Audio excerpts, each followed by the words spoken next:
Good morning, good afternoon, good evening to East Central Missouri and the world, and welcome to the James Strong Show podcast number 333. Thank you for joining us. Thank you for making us a part of your day. I appreciate it. This podcast was recorded on the afternoon of Sunday, October the 8th, from the James Strong Studio in Western St. Charles County. Last Sunday at this time, well, not at this time, maybe half an hour from this time, I was spending the day taking a nap in the pool. It was 85 degrees. The temperature of the pool water was 83 and no heater running. And basically, we were taking advantage of global warming, I guess. Today is a different issue. It's sunny. It's going to be in the 70s. Just a beautiful autumn day here in East Central Missouri. The leaves are beginning to turn. The air is crisp and clean. The mornings are chilly. The days are kind of warm, relatively speaking. Yesterday, I worked with my father in the shop on the Jaguar, and I got there about 9 o'clock, and it was cold, folks. In fact, I considered turning on the heater. I didn't. The way the shop is situated, it's built into the side of a hill. Okay, so it's kind of stays halfway cool, halfway warm. Okay, so open up the doors, close the doors immediately, and it was warm enough where, I didn't have to turn on the heater, which was good. I've got nice lighting in there, so I didn't have to keep the doors open for light. But when I got to the shop yesterday about 9 o'clock, it was 43 degrees. That's chilly. It got to the low 60s before the end of the day. Today's going to be into the 70s, so it's just beautiful weather this time of year. Do I love California? Absolutely. Do I love the Southwest? Sure I do. Do I love Florida, Miami, South Florida? Yeah, absolutely I do. Because the weather, in many respects, can't be beat if you live in one of those three areas. But I'm here to tell you that in East Central Missouri, we've got, is it the best weather all the time? No. I joke and tease, we get 20 pick days a year. It's probably more than 20, but this time of year, friends, is it just can't be beat. So you may be asking yourself, so why are you spending a Sunday afternoon and inside doing a dopey podcast, dummy? Why aren't you outside enjoying the weather? Well, I was outside earlier, and I'll be outside later, so don't worry about the strong man. He's going to get his daily dose of the fine weather when this is over. The topic of today's podcast, I ran it around in my head because I needed to give it a title that would not seem pompous, would not seem, me not being pompous, but would not seem overbearing or too suggestive of not getting across the point I wanted. So I'm going to name this, The Baby Boomers May Equal the True Greatest Generation. Now, that's not out of disrespect for the true greatest generation. That's not out of disrespect for the generations to follow the boomers. I'm a boomer, okay? And we are probably the most maligned and criticized of all the generations.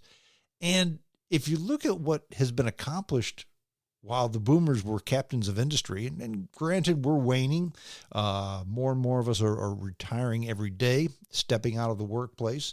The world is now being ran basically not so much by the boomers, but almost by the next generation. What are those, Gen Xers, millennials, whatever they call them nowadays.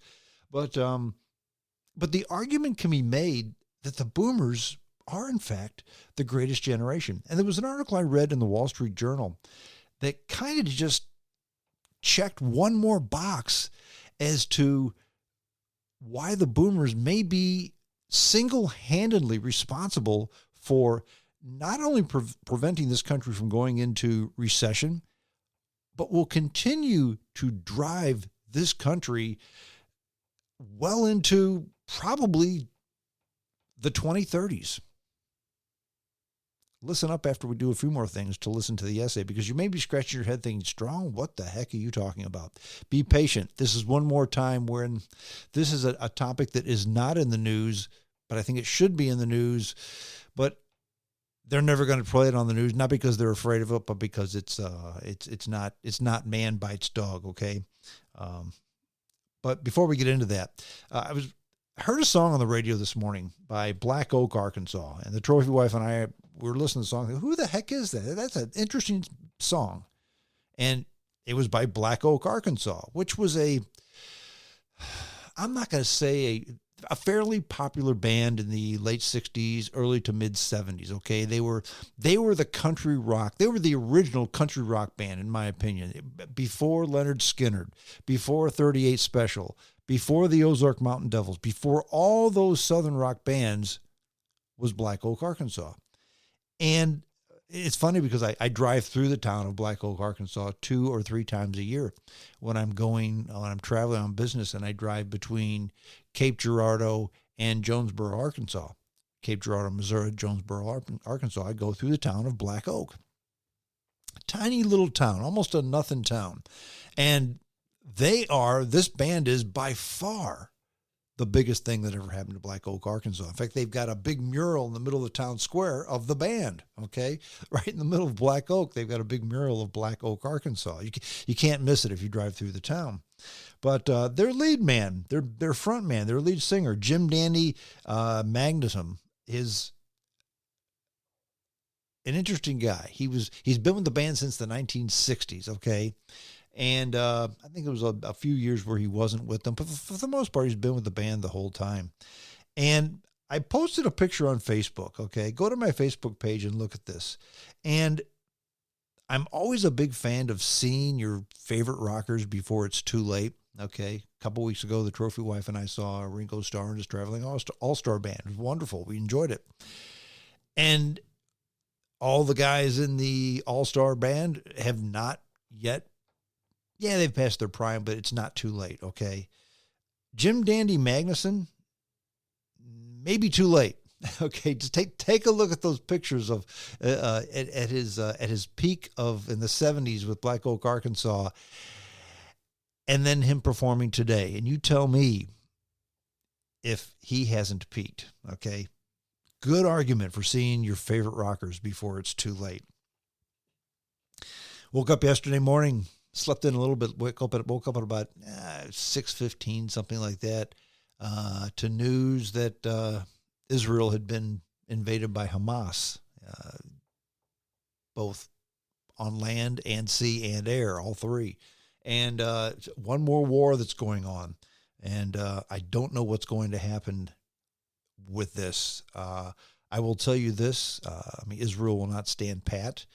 If they were hit with a ball-peen hammer, they will strike back with a sledgehammer, which just means more war and more war. We've got the war in Israel. We've got this war going on in Azerbaijan and Armenia that if you haven't read about it, this is a big deal. We've got another war brewing in Slovakia now.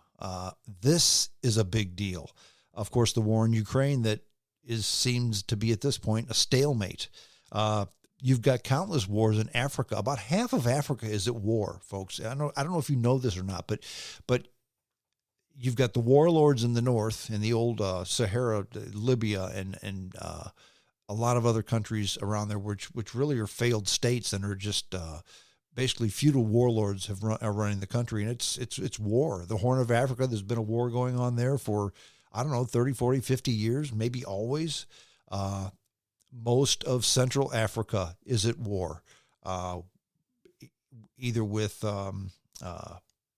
rebels or members of Al-Qaeda, offshoots of Al-Qaeda. But there's just so much war in the country, in the world, I should say. Who knows what's going to happen with China and Taiwan? There's talk of Belarus getting into this war in Ukraine. Poland is fortifying their borders, and if Poland gets into it, that means all of NATO's going to get into it. Now, what does all this mean? You say to yourself, come on, Strong, you're just hyping this thing up. I hope I'm not. And basically what I'm saying is this is what's going on.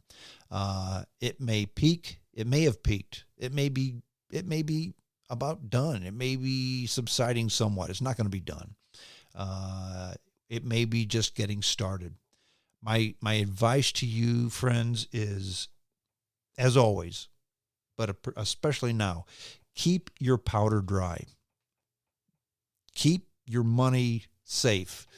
Now is not the time to frivolously spend a whole lot of money on something, because something happens and you may need that money for something else, which kind of segues into my next, into the essay, the baby boomers. And while the baby boomers may be truly the greatest generation, if you do as I recommend by keeping your powder dry, a worst case scenario is the world goes to hell in a handbasket and you're going to be better off. A best case scenario, everything's fine and you got extra dough in your pocket, okay? Which is kind of what I've done and kind of what many boomers have done all their lives. Not all, maybe most, maybe not most, I don't know, a lot, okay? A lot of us have kept our money powder dry. We've kept our money safe. We've prepared for the rainy day. And perhaps that rainy day has arrived. I've been a big proponent on, okay, interest rates are high. Okay. What do high interest rates mean for me personally? For me, that just means the money I had that I didn't park in the stock market, I parked it in safe funds that you could access in a day or two. That just means I get more interest on that money. Whoa. What about interest payments, Strong? It's easy. I don't borrow money. My house is paid for. My cars are paid for. I pay cash for stuff. The occasion when we will borrow money, and it's not really borrowing money. We had a new furnace put in. And I said, any discounts? He said, no, we don't have any discounts at all. This is what it costs. Okay. What about financing? Well, yeah, we'll give you 4 years interest free. Okay. I'll take a loan out for that. It's interest free. Why not? Why tie your money up? Earn a little bit of interest, even if at that time it was just like 2 or 3%, 1 or 2%, but it's better than a sharp stick in the eye. I do not borrow money. High interest rates really don't affect me. Okay. Except for the fact that I earn a little bit more on my cash. All right. This article in the Wall Street Journal talks about why the U.S. economy's secret weapon may be old people with money, because they're spending it. What is it? What's the old thing? 60 is the new 40, or 70 is the new 50. You can use whatever term you want to use. But older people, myself included, when you hit 65 years old, most old people are no longer ready for as you used to call it, the dead pecker bench, okay? They're doing stuff. Women too, okay? And so I'm not just saying, of course, women would never be ready for the dead pecker bench, I guess. But you know what I'm trying to say. Older people do stuff that they never used to do before. If you ever remember that movie called Marty, an old movie starring Ernest Borgnine, he won an Academy Award for Best Actor. Wonderful movie, okay? And the premise of that movie, this plot of that movie was Marty was he was a butcher, and he came back from World War II, and he lived with his mother. His father had died, okay? And Marty had a decent job, supported Mom. Mom took care of him. She made his lunch. She kept his room, and Marty worked and supported Mom, okay? Well, Marty was getting older. Marty was not a handsome man, okay? He was Ernest Borgnine, all right? Not particularly a ladies' man. But then Marty met a woman, and they became friendly. They started dating. They fell in love. They were discussing marriage, as people do. And Marty's mother was just beside herself. She said, what am I going to do? At my age, nobody would want me. I can't get a job. I'm this, I'm that. I depend on my son. I mean, I'm 47 years old. My life is over. And that's the way things were back then. At 47, this lady thought she was done. Now, to be fair, women didn't have nearly the opportunity back then when that movie was made in the 1940s as they do now, okay? Women now, the opportunities are they're limitless. They're just like men. In fact, if you look at a lot of professions that when I got into the workforce, accountants, for instance, there were almost no female accountants, almost none. My dear trophy wife is an accountant now. Most accountants now are women. Most are. All right. It went from just when I started the workforce, 40 years ago, 45 years ago, accountants were virtually all men. Today, more women than men. Engineers. I would say if I'm working with an engineer, when I first started off in the trade, in working with engineers as a salesman, 20 years ago, 25 years ago, it was almost unheard of to have a woman who was an engineer. It happened, but not very often. Maybe 1 in 50. All right. Now, I don't know, close to half of the engineers I work with are women. So there are virtually no limits to women. So a 47-year-old woman then is nothing like a 47-year-old woman now. But getting back to the original topic, a 65-year-old person is no longer done. And a 65-year-old person is a baby boomer. And these boomers are retiring, getting ready to retire, step back, whatever. Their mortgages are paid for. Those that still have a mortgage refinanced it at 2.3%, so their house payment is next to nothing. They're financially secure. They want to do stuff, and they've got the money to do it, okay? And the economy is all about consumer spending. That's what our economy is in this country. And seniors have the money to spend, and friends, they're spending it. This article in Wall Street Journal asks the question, it says, why has consumer spending proven so resilient as the Federal Reserve continues to raise interest rates? There's an important and little appreciated reason. Consumers are getting older. So what does that mean? In August of this year, almost 18% of the population in this country was 65 or older. Okay. Now that's the highest record going back to 1920. It's up sharply from 13% in 1910. So it's already up 5% just from 1910, just 13 years ago. Okay. And the elderly are not even more numerous, but their finances are relatively healthy. They don't need to borrow money like a house.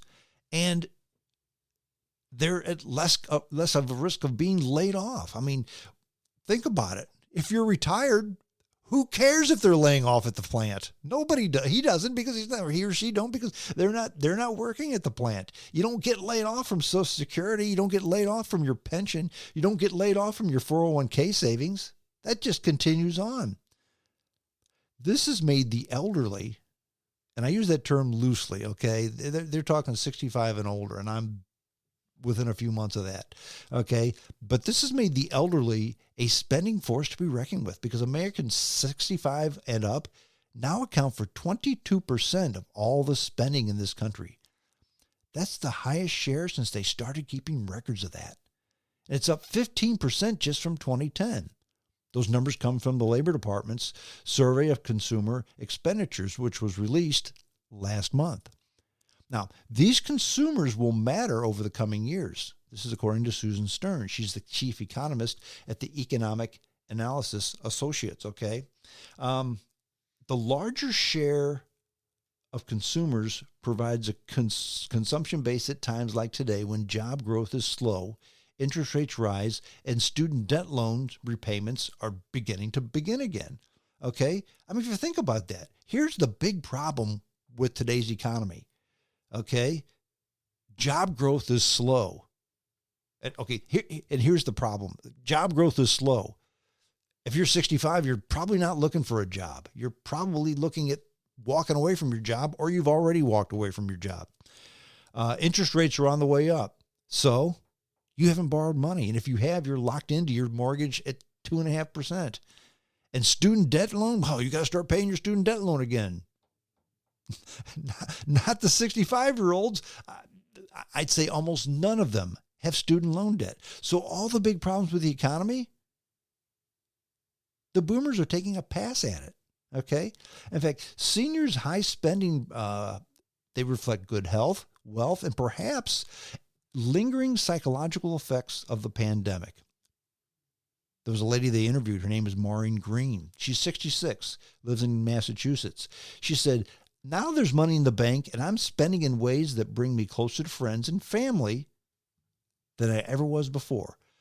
And what happened was during the pandemic, a lot of people of that age, they couldn't spend their money. Because you couldn't go anywhere. Yeah, you could buy stuff on Amazon and stuff like that. But I mean, you couldn't be with people. You couldn't go places. You couldn't meet with family. You couldn't go to church. You couldn't fill in the blank. Everything was shut down. And one of the things you do when things are shut down is you don't spend, so you save even more. Another thing happened with the pandemic, and I'm probably going to catch grief over this because this has been one of my big deals with the pandemic.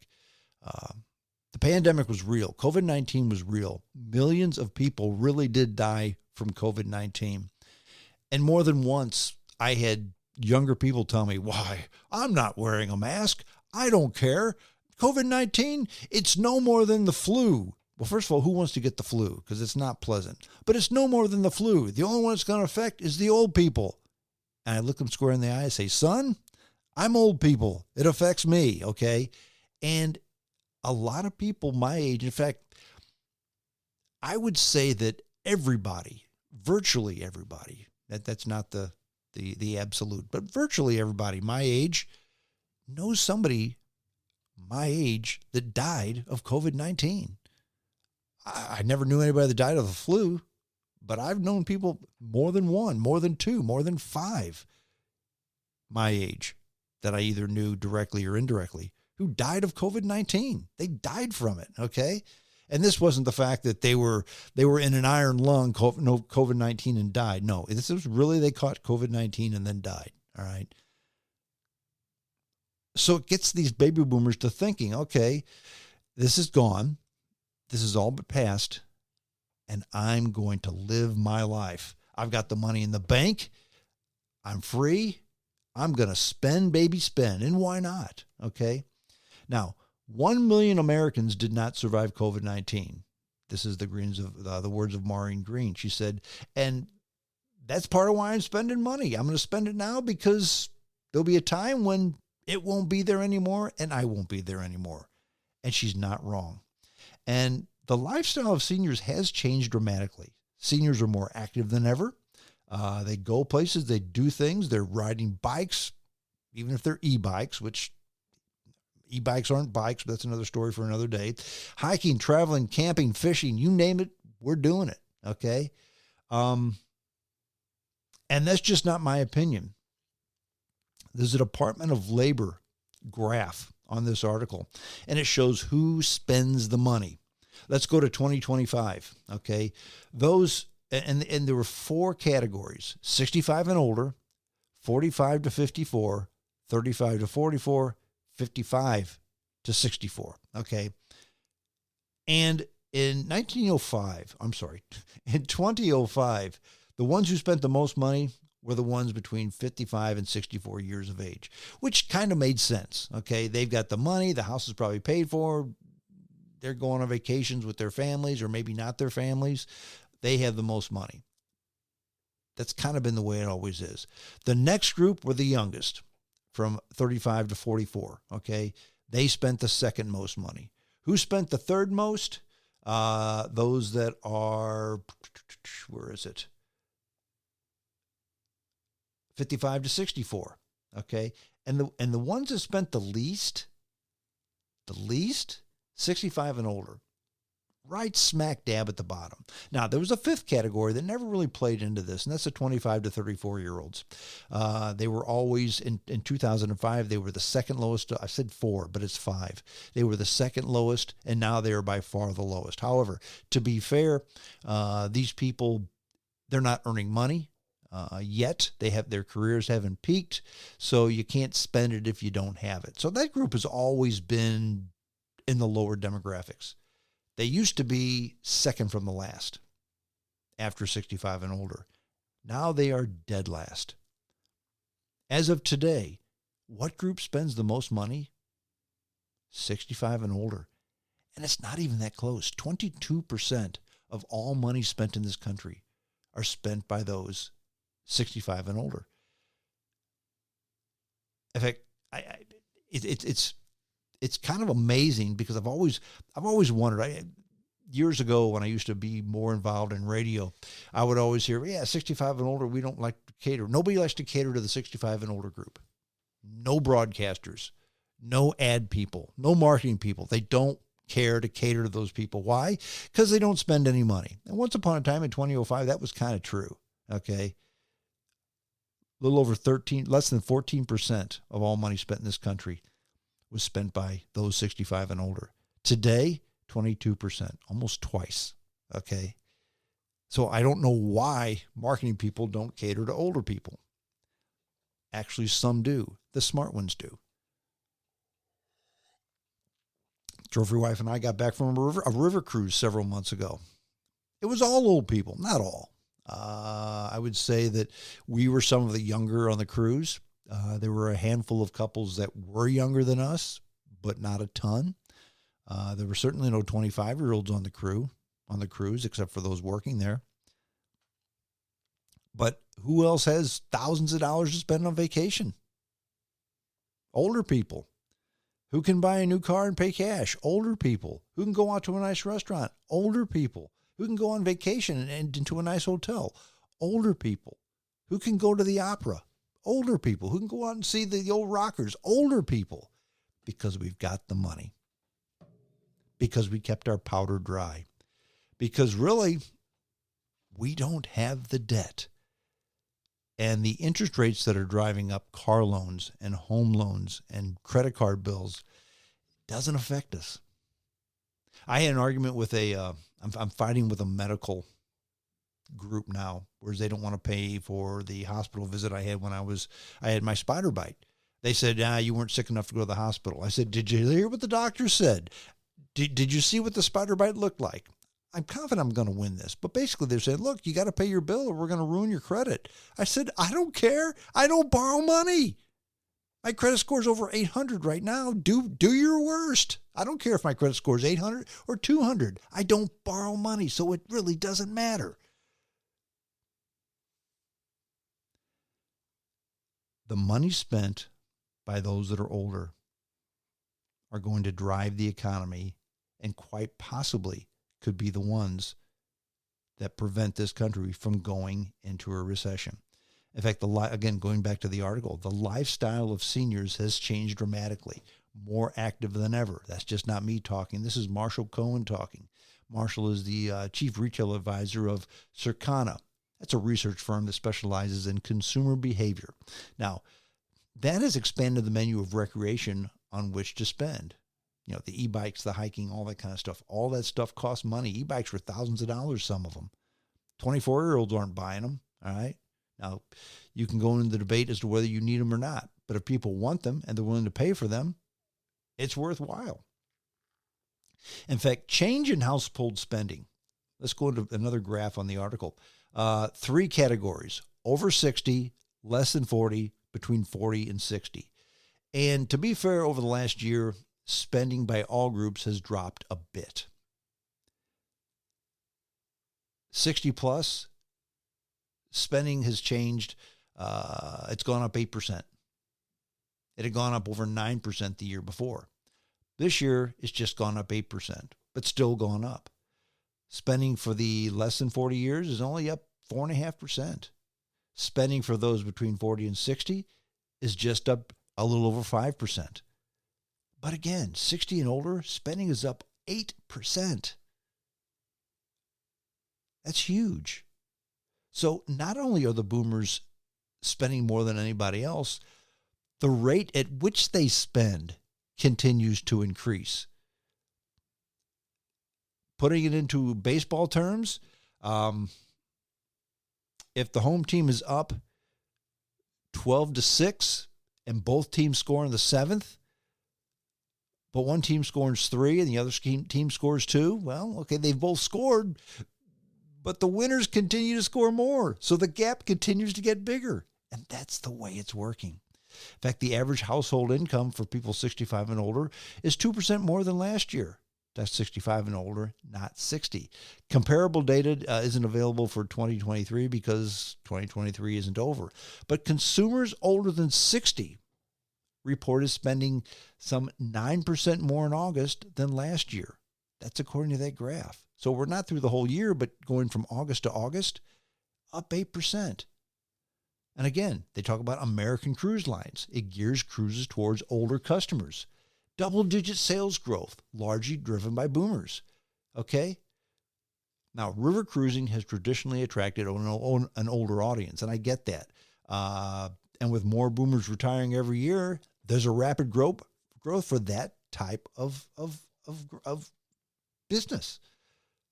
Another factor in the elderly's favor, relatively strong finances. In fact, Americans 70 and older, I know we're getting a little older here, but 70 and older, they now hold 26% of household wealth.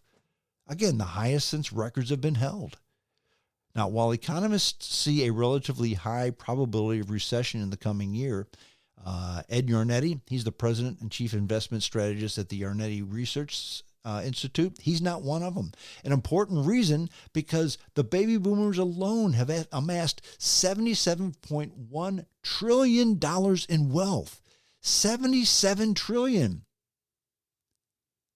And he goes on to say that's a $77 trillion wide hole in the theory that consumers running out of pandemic savings will sink the economy.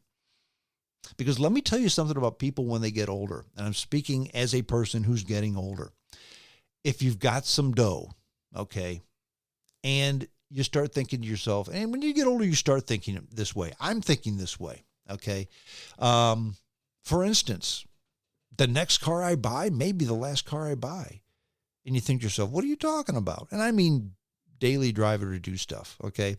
One of my cars, my Saturn Sky Redline, turned 15 in September, okay? In 15 years, I'll be 80 years old. So the next car I buy, which I'm not going to buy for probably 5 more years, okay? In 5 more years, I'll be close to 70. If a car lasts me 15 years, I'll be 85. There's a good chance one or two things are going to happen. I will either want to keep that car longer because I'm used to it, because as you get older, maybe you don't like change as much. Or there's a real possibility that when I'm 85, the kids may have taken away my car keys for a good reason. Catch my drift? So when you're looking at, okay, the clock is ticking. We're going to remodel the house, and we remodel the house every 25 years.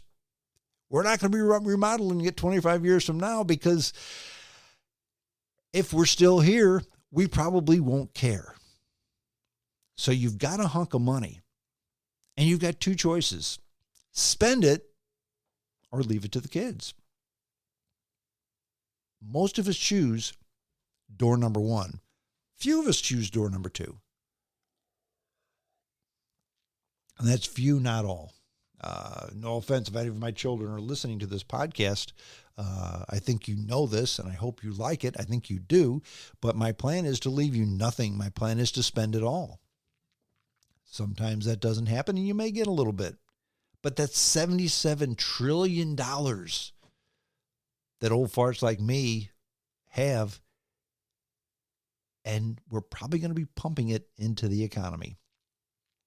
We have less consumer debt, minimal student loan debt, and I think that's being kind. More likely to own our homes outright. If we have mortgages, they've been refinanced at super low rates during the pandemic. Do we need to move because our family's expanding? Probably not. Do we need to be looking for a new job and move to get a new job? No, probably not, because if we're working, we're probably not going to go ahead and move across country to get a job paying $3 more an hour. And here's the other thing.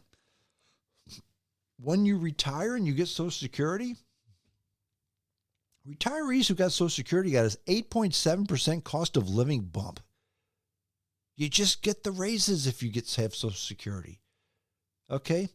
All these factors have cushioned seniors, boomers, from the twin scourges of inflation and high interest rates. Because, again, the inflation doesn't affect them as much, and the high interest rates don't affect many of us at all. And since many are retired, senior spending is less vulnerable to the rise of unemployment. In other words, so what if everybody loses their job? You're not working. The Cincinnati Opera is a good example. Once upon a time, I used to go to Powell Symphony Hall several times a year to see opera. Or not opera, but the symphony, okay? That is an old people thing, okay? There are very few young people at the symphony. There are very few young people at the opera. Subscriptions to the Cincinnati Opera Summer Festival this year, super strong. Why? Because old people go to the opera, and old people have the money to spend on the opera, okay? They raised ticket prices this year. Nobody cared. They paid it because they wanted to go. Look, Aunt Betty and Uncle Art both died of COVID. Spend it now. You only live once. That's what a lot of boomers are saying. So, are baby boomers truly the greatest generation? And you may think to yourself, okay, Strong, but consider this. The greatest generation ran the country while the country was at arguably its greatest, okay? They fought in World War II. They saved the world from Hitler and Tojo, Mussolini, all that. All that's very true. And I've said this many times, and I've said this to many people many times. And a lot of people think the 1950s were the heyday of the United States, when the greatest generation ran the country. From an economic standpoint, from a safety standpoint, from a lot of standpoints, that's very true. If you were white, not if you were black. If you were black in this country, in most parts of this country, in most cases, there was still massive discrimination. So you can say what you will about the greatest generation, but the greatest generation was a somewhat racist generation. They just were. That's not me criticizing them. That's not me calling names. That's not me saying I'm better than you, but it's just a fact. They were what they were. And again, the 50s may have been the greatest time in this country, but not if you were a black person. You couldn't live where you wanted. You couldn't have certain jobs. If you were in the South, you couldn't even use that bathroom, okay? Have the boomers improved on that? Yeah, we have. Is the generation after us going to improve on that? Yeah, they will. They already have, okay? And again, that's not a knock against the boomers. That's just as generations grow in a good society, they grow in many ways, and that's one of them. But I think the argument can be made from a financial and a moral standpoint that the boomers may in fact be the true greatest generation. Well, that's it. I'm done. JamesStrongShow@hotmail.com. That's the email address. If you like the podcast and you want to hear it more, or you know somebody that likes the podcast and they want to hear it more, you've sent it to your buddy, and your buddy says, wow, this knothead's not half bad. How do I get his podcast? Well, Betty Lou, all you do is send an email to JamesStrongShow@hotmail.com, and he'll send you a podcast upon publication. So you, my friend, can download it and listen to it at your leisure. Yeah, you can tell your friend that. Just like that. Well, that's it. I'm done. Until next time, this is James Strong saying adios.